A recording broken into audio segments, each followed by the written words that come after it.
At 08:47 hours on June 19, 1944, radar officer Frank Morrison watched the glowing screen in the Combat Information Center of USS Lexington as dozens of bright green blips appeared at the edge of his display.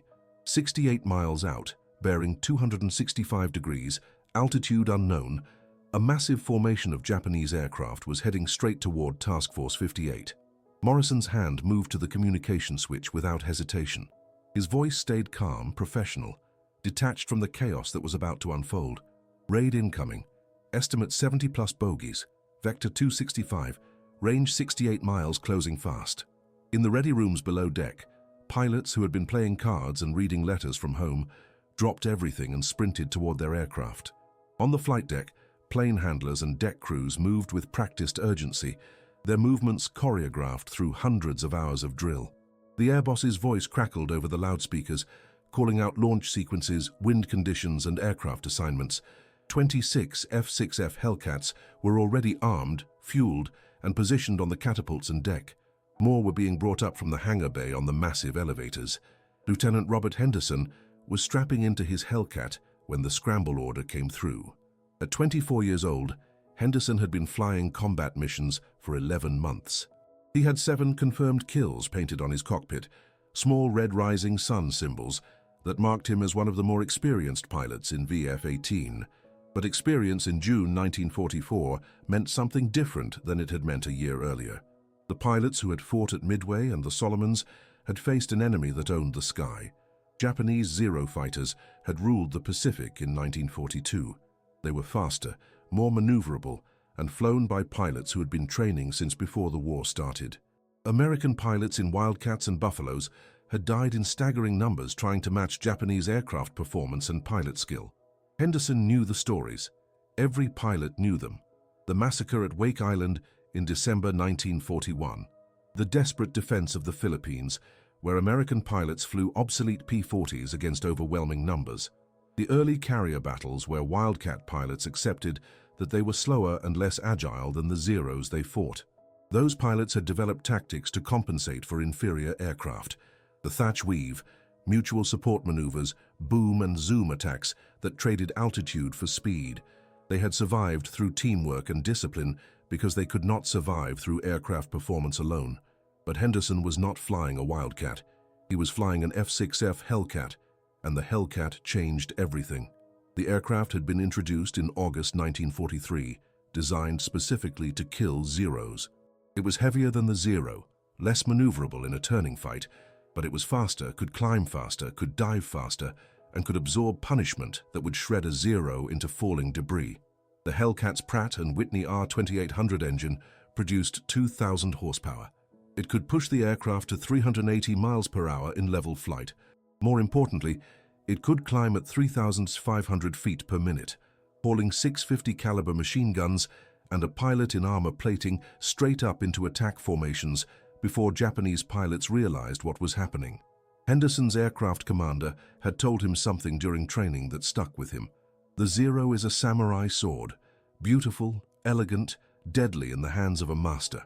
The Hellcat is a sledgehammer. It doesn't care about elegance. It just smashes whatever gets in front of it. Henderson liked sledgehammers.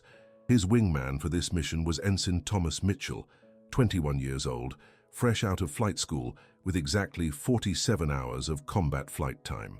Mitchell had arrived at the squadron 3 weeks earlier, still wide-eyed and eager, still believing that everything he had learned in training would matter when the shooting started.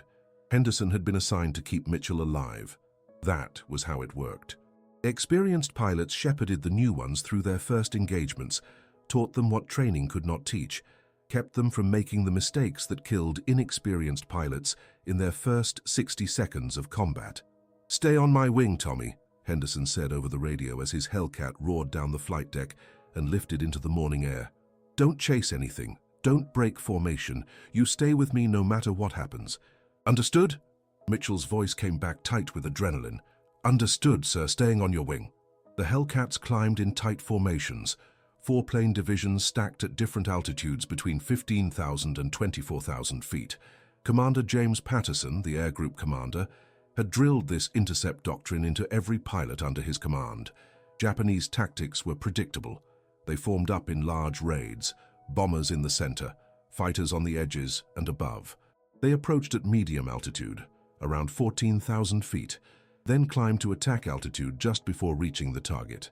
American radar could see them coming from 70 miles out.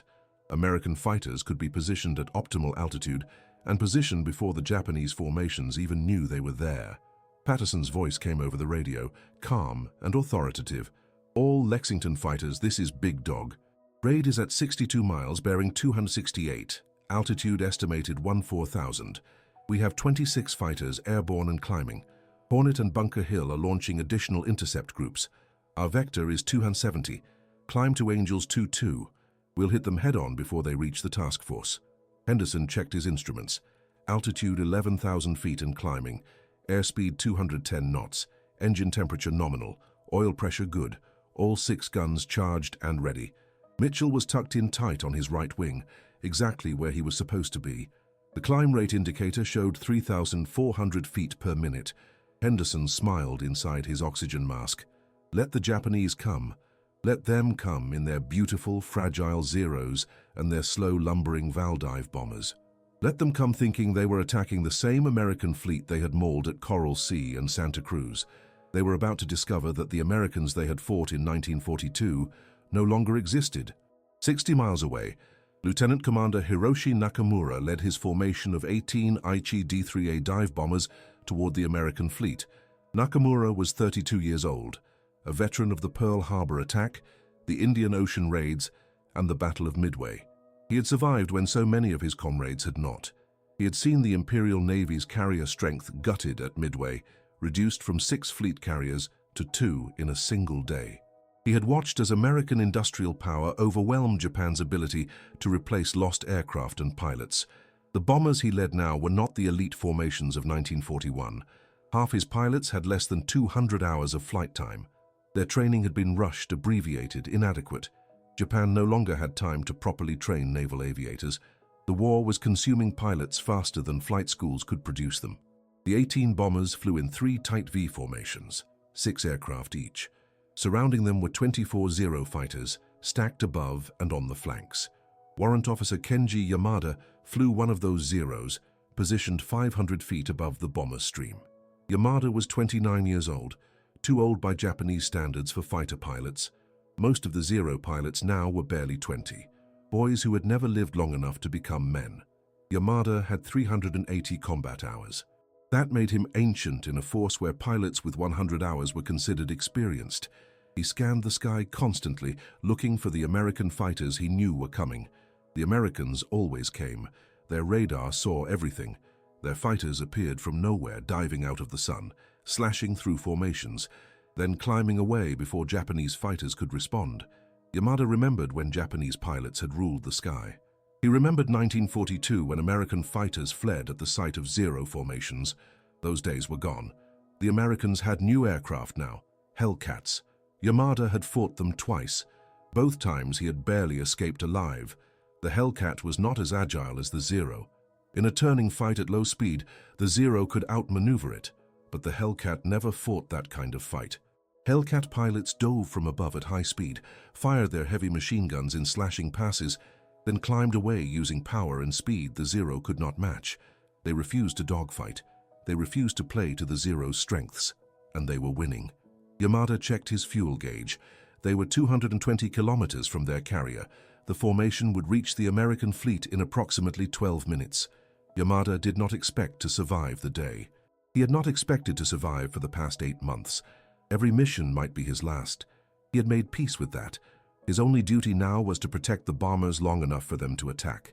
If he could do that, his death would have meaning. In the back seat of one of the dive bombers, Petty Officer Takeshi Sato gripped his Type 92 machine gun and tried not to vomit. Sato was 23 years old, a rear gunner with 4 months of combat experience. He had watched 3 of his pilots die in that time. Engine failure over open ocean. Ditching, no rescue. American fighters that came out of nowhere and tore his bomber apart, killing the pilot instantly while Sato sat helpless in the back. A crash landing on the carrier deck that broke his pilot's neck. Sato had survived all of it through pure luck.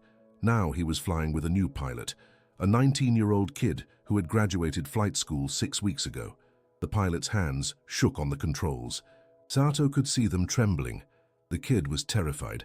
They were all terrified. The Americans had 4 times as many carriers, 10 times as many aircraft, and pilots who flew missions every day, while Japanese pilots waited weeks between sorties because there was no fuel for training flights. This was not a battle, this was a slaughter. They were flying into a meat grinder, and everyone knew it. Morrison watched the radar screen as the 2 formations closed. American fighters at 62 miles climbing through 17,000 feet.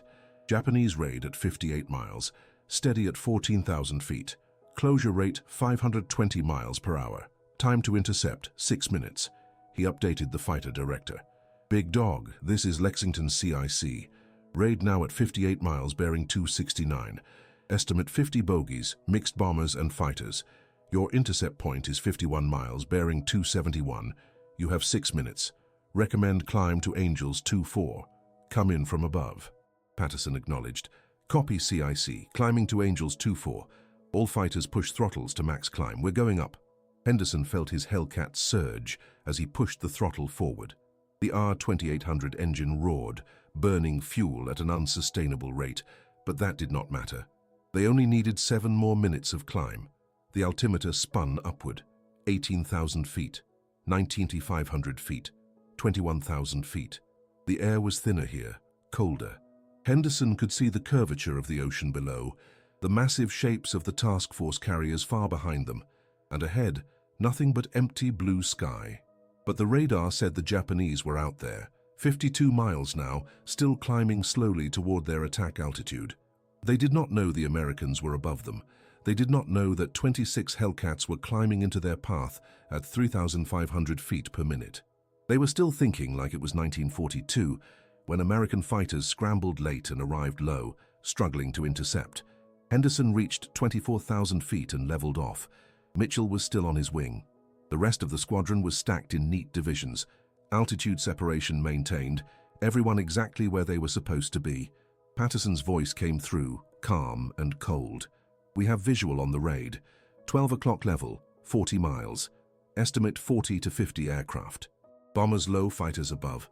We'll come straight through them. Maintain formation until contact, then break on individual targets. Weapons free. Good hunting. Henderson saw them now. Dark specks against the lighter blue of the distant sky. The specks grew larger.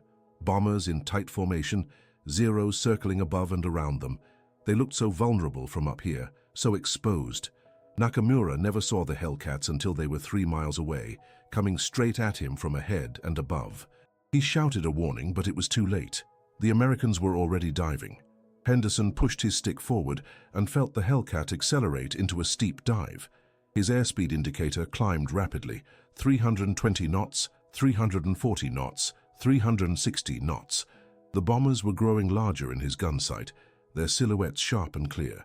He selected the lead bomber, centered it in his reflector sight, adjusted for deflection, and pressed the trigger.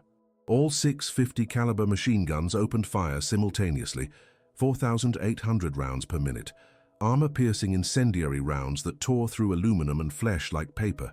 The lead bomber shuddered, pieces flying off its wings and fuselage, smoke erupting from its engine.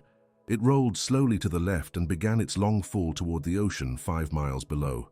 Japanese pilots did not expect American fighters to climb that fast into their attack path. They did not expect to be intercepted 50 miles from the target at 24,000 feet. They had been trained to expect American fighters to scramble late, to climb slowly, to arrive below them struggling for altitude. But the Hellcats were not struggling. They owned the high ground and they came down like sledgehammers. The sky erupted into chaos. 26 Hellcats slashed through the Japanese formation in coordinated diving attacks, their 50 caliber machine guns tearing apart bombers and fighters with brutal efficiency.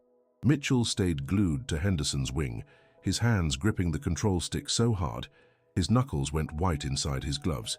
He watched Henderson's Hellcat fire, saw tracers arc through the air and converge on a bomber, saw the bomber explode in a brilliant orange fireball. Mitchell's training took over. He lined up his gun sight on another bomber, led the target, squeezed the trigger. His 6 guns hammered, the recoil shaking the entire aircraft.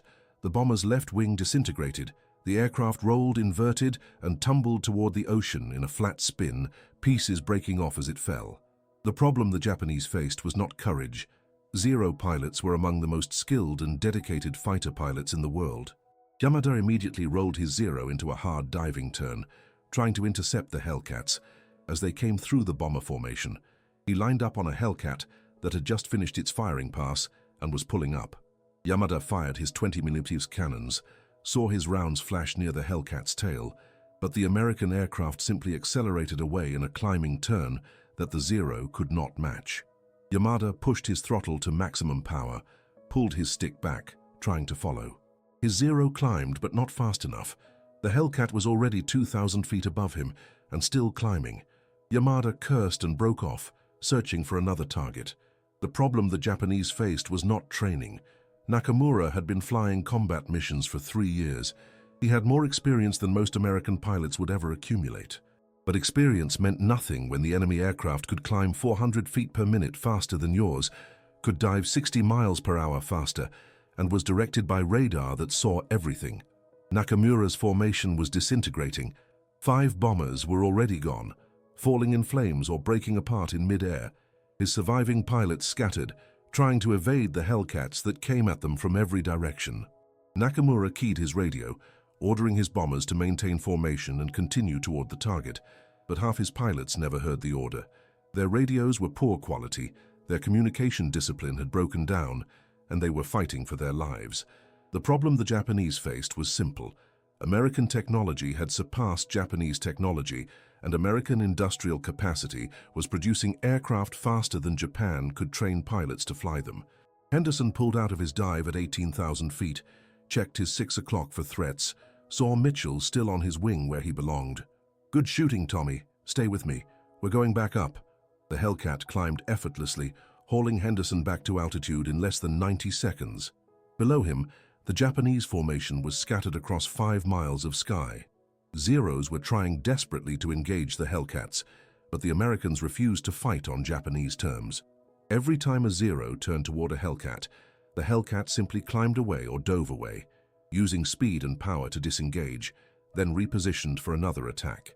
Commander Patterson's tactical doctrine was proving devastatingly effective. Do not dogfight. Do not turn with Zeros. Use altitude, speed, and teamwork. Attack from above. Fire in short bursts, break away, climb back to altitude, repeat. The Hellcat was built for this kind of fighting. Its 2,000 horsepower engine could sustain maximum power for extended periods without overheating. Its rugged construction could absorb 20mm cannon hits that would destroy a Zero. Its 650 caliber machine guns delivered more firepower in a 3-second burst than a Zero could deliver in 10 seconds of sustained fire. Patterson had studied every after-action report from the Solomons campaign. He had analyzed why Wildcat pilots survived and why they died. He had taken those lessons and built a tactical system around the Hellcat's strengths. Attack from above. Never slow down. Never turn with a Zero. Use mutual support. If a Zero gets on your tail, your wingman kills it.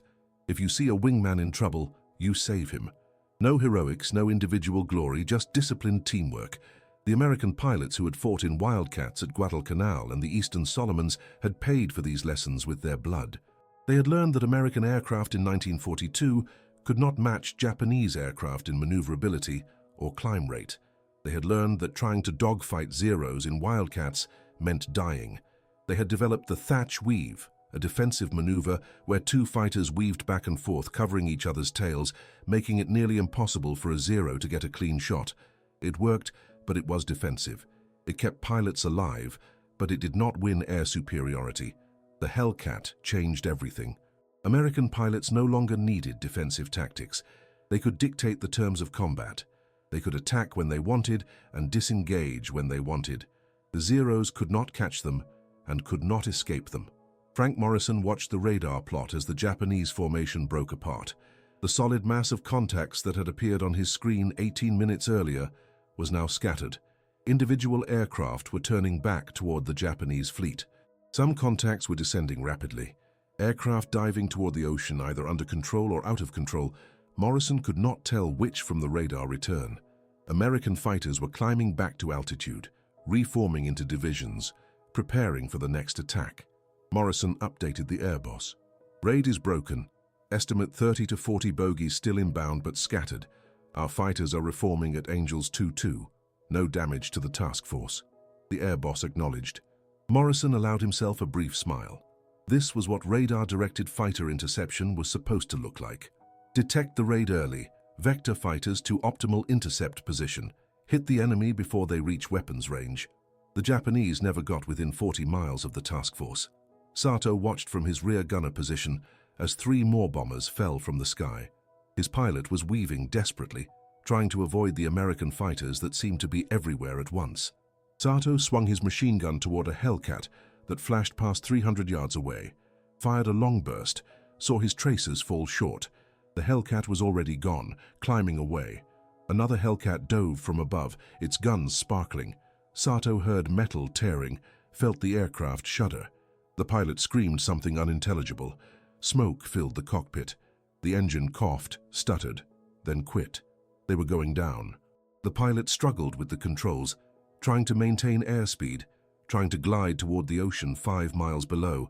Sato unbuckled his harness, grabbed the emergency raft, prepared for water impact. This was how it ended. Shot down over open ocean, 400 kilometers from the fleet. No rescue. They would ditch if they were lucky, drown if the impact killed them, die of exposure in the raft if they survived. Sato was 23 years old. He would never see 24.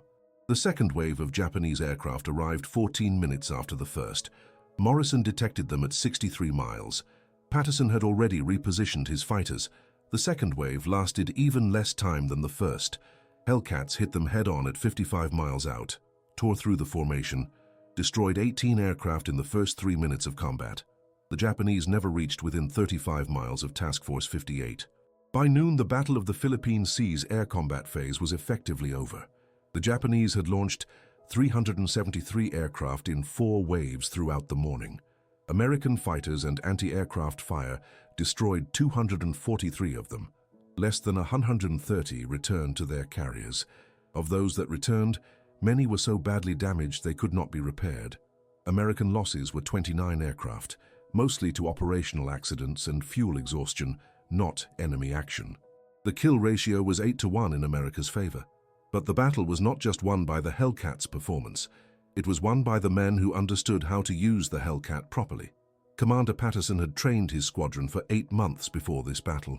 He had drilled intercept procedures until every pilot could execute them in their sleep. He had emphasized mutual support until it became instinctive. He had studied radar reports and radio transcripts from previous battles, identifying what worked and what failed. Patterson was 48 years old, too old by Navy standards to be flying combat missions. He had been a flight instructor before the war, teaching cadets basic aerobatics at Pensacola. Most of his students had been younger than his own son. When the war started, Patterson had requested combat duty. The Navy had tried to keep him in training command. Patterson had pushed hard enough that they finally gave him an air group. He had lost 12 pilots in the past 7 months. 12 men he had trained personally, men whose families he had met, men whose letters home he had censored. Every loss hurt. But Patterson understood that his job was not to prevent losses. His job was to win. And winning meant using every advantage the Hellcat gave him. Henderson landed his Hellcat on Lexington's deck at 13:47 hours. His aircraft had taken 7 minute hits in the tail section, neither causing significant damage. Mitchell landed 3 minutes later, his Hellcat undamaged. They climbed out of their cockpits, legs shaking from adrenaline come down, and met on the deck. Mitchell was grinning so wide his face hurt. "Did you see that? Did you see those bombers just explode? I got 3 confirmed." Henderson clapped him on the shoulder. "You did good, Tommy. Real good. You stayed on my wing. You followed orders. You shot straight. That's all I ask." The squadron intelligence officer debriefed them in the ready room. Henderson reported 4 confirmed kills, 2 probables. Mitchell reported 3 confirmed, 1 probable. The intelligence officer made notes, asked about enemy tactics, asked about aircraft types, asked about any changes in Japanese behavior. Henderson described how the Zeros had tried to engage but could not maintain altitude during the climb. The intelligence officer nodded. This matched reports from other squadrons. The Hellcat's climb advantage was proving even more decisive than predicted. Japanese carriers recovered their surviving aircraft throughout the afternoon. Yamada landed on his carrier with his fuel gauge showing empty. He had been in the air for 3 hours and 40 minutes, far longer than planned. His Zero's fuselage had 11 bullet holes, none critical. He had fired all his ammunition and claimed no kills.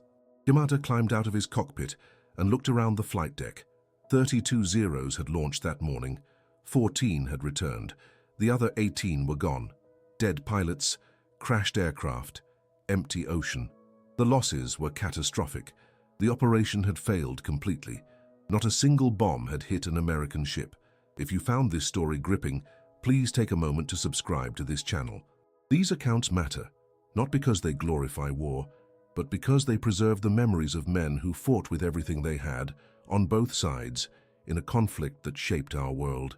Drop a comment below telling us what strikes you most about this battle. Was it the technological shift? The courage of pilots who kept fighting even when they knew defeat was certain? Your thoughts add depth to these histories. Hit that like button if you believe these stories deserve to be told. Now let me show you how this single day's battle changed everything that followed. The strategic consequences of June 19, 1944 rippled across the entire Pacific theater. Within 72 hours, every naval commander in the Japanese fleet understood that American fighters now dominated the sky. The psychological impact was more devastating than the material losses. Japanese pilots who had grown up believing in the invincibility of the Zero, who had trained under instructors, who had fought at Pearl Harbor and the Dutch East Indies, now faced an enemy aircraft they could not defeat. The Hellcat was not just better, it was overwhelmingly better, and there was nothing Japanese pilots could do to compensate. Yamada flew 3 more missions in the following month. On the 4th mission, his Zero was hit by a Hellcat during a bomber escort operation near Guam. The Hellcat came from above, dove through his formation at 380 miles per hour, fired a 2-second burst and climbed away. Yamada never saw it until the tracers went past his canopy.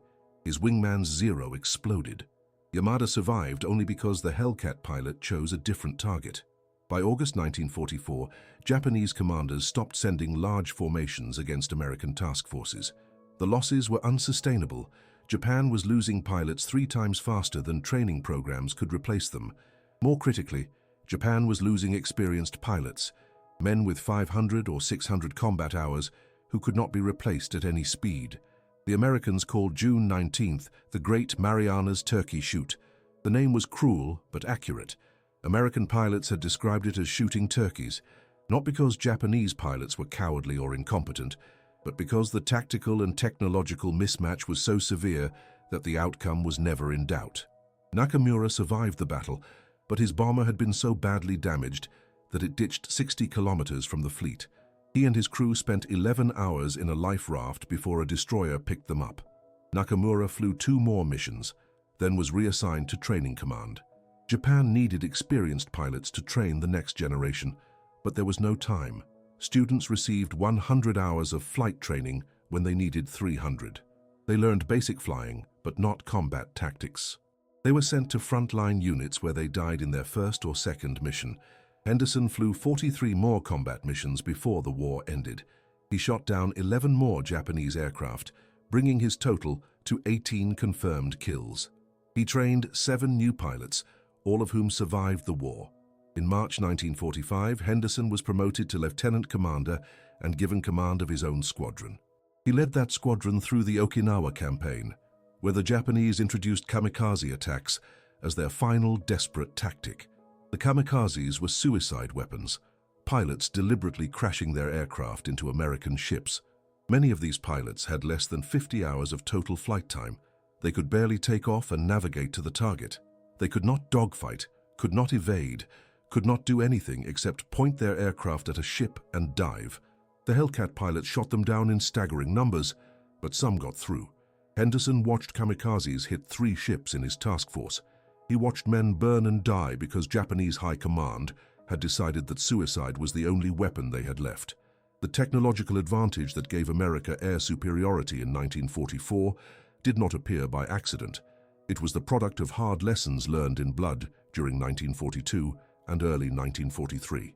After the disasters at Coral Sea and Santa Cruz, Where Japanese aircraft had savaged American carrier forces, the Navy had demanded better fighters. Grumman had responded with the F-6F Hellcat, designed specifically to kill Zeros.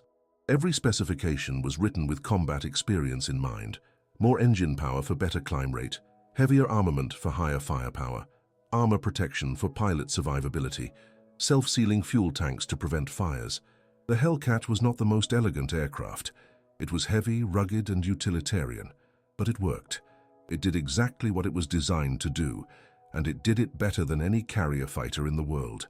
Admiral Nimitz reviewed the battle reports from June 19th and wrote in his assessment that American victory had been due almost entirely to superior technology and superior training, not to any deficiency in Japanese courage or skill.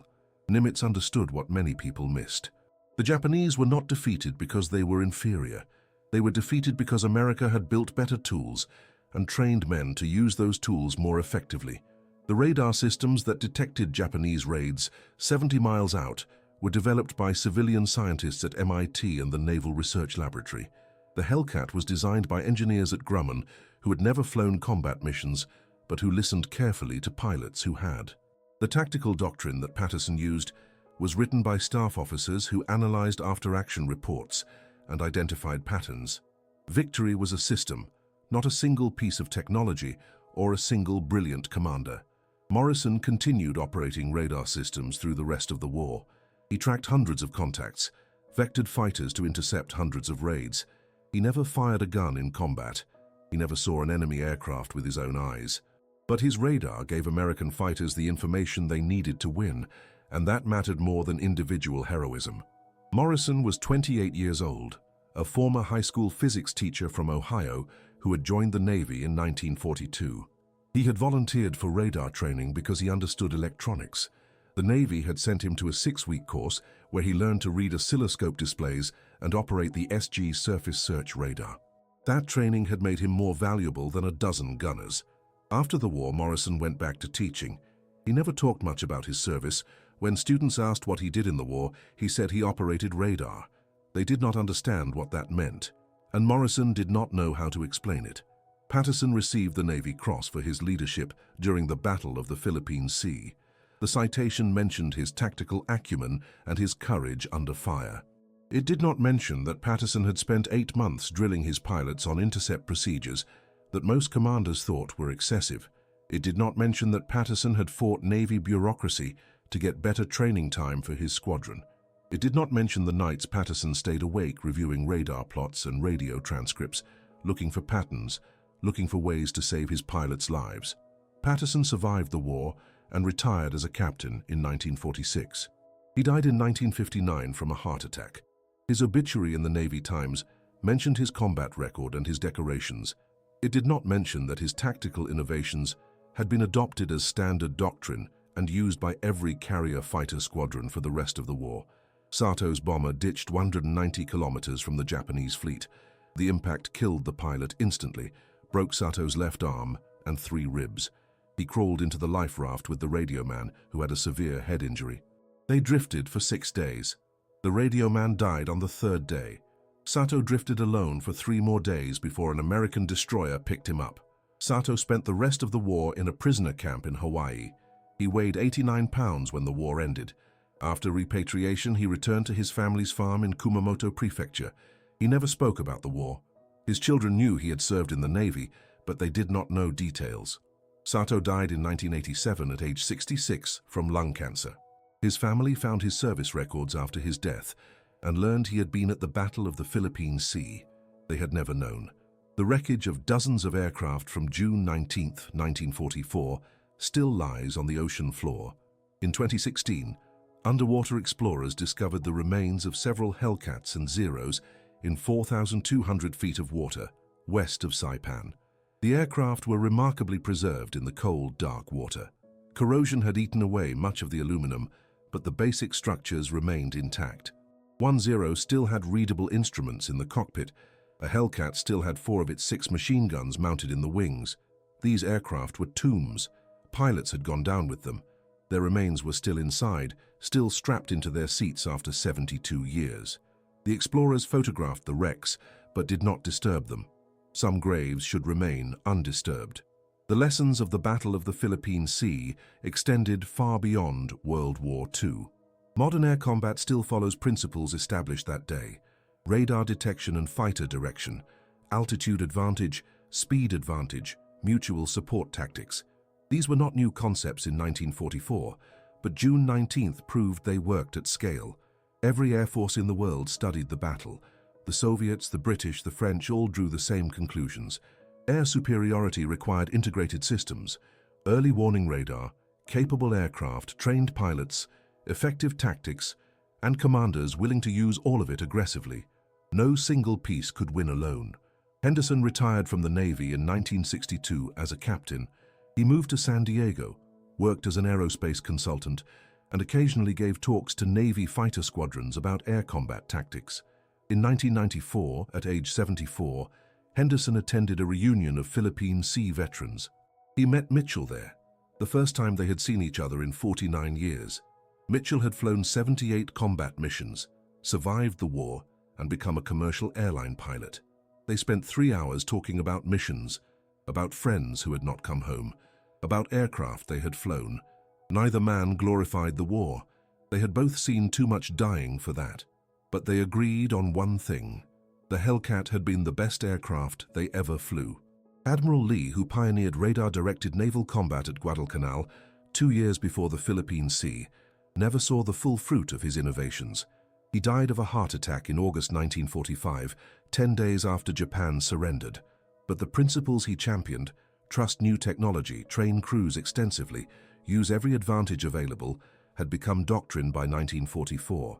Patterson had studied Lee's tactical reports. Morrison had learned radar operation using techniques Lee had helped develop. The victory on June 19th was built on foundations Lee had laid. If you've stayed with us through this entire story, thank you. These accounts matter because they preserve not just facts, but the human experiences behind those facts. Please subscribe if you haven't already. We're committed to bringing you these forgotten stories from World War II, stories that deserve to be remembered. Drop a comment telling us where you're watching from. Our community spans the globe, from the United States to Japan to everywhere between. Did you learn something new today? Did this story change how you think about technology and warfare? Your engagement keeps these histories alive. Thank you for watching, and thank you for remembering the men on all sides who fought in skies they knew might be their graves.